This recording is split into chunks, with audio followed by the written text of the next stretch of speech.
Iginiit ng Philippine National Police na nagpatupad sila ng maximum tolerance sa mga kilos protesta kahapon pero hindi na iwasang magkaroon ng tensyon sa Mendiola sa Maynila. Arestado ang ilang kabataan dahil sa umunay pambabato at pananakit sa ilang pulis. May unang balita si Athena Imperial.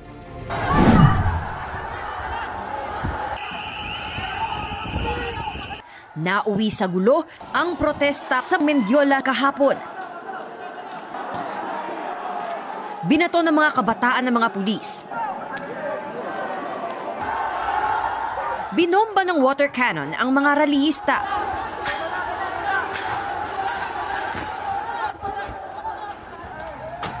May nanira ng motorsiklo at ng traffic light. Mula sa Ayala Bridge kung saan nagkagulo rin sa pagitan ng mga rallyista at mga pulis, dumiretso sa Mendiola si DILG Secretary John Vic Remulla para tingnan ang riot na nangyayari. Nagsisimula ng humarang yung mga pulis, yung MPD dito.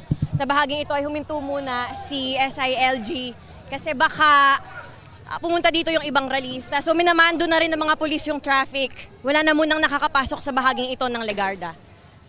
Secretary, ano po ang plano natin from here? Maximum tolerance pa rin. We'll hold the line. Hindi pwede manaig ang anarchy dito eh.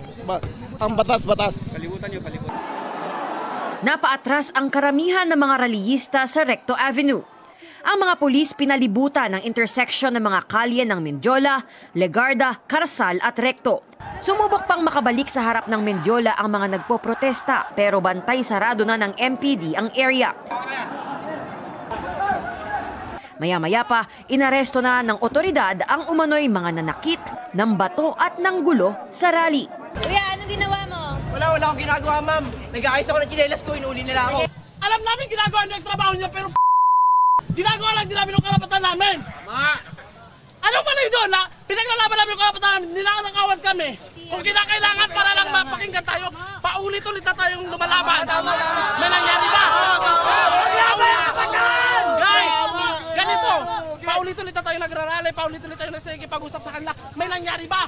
Wala naman, di ba? Ito ang unang balita, Athena Imperial para sa GMA Integrated News. Gusto mo bang mauna sa mga balita? Mag-subscribe na sa GMA Integrated News sa YouTube at tumutok sa unang balita.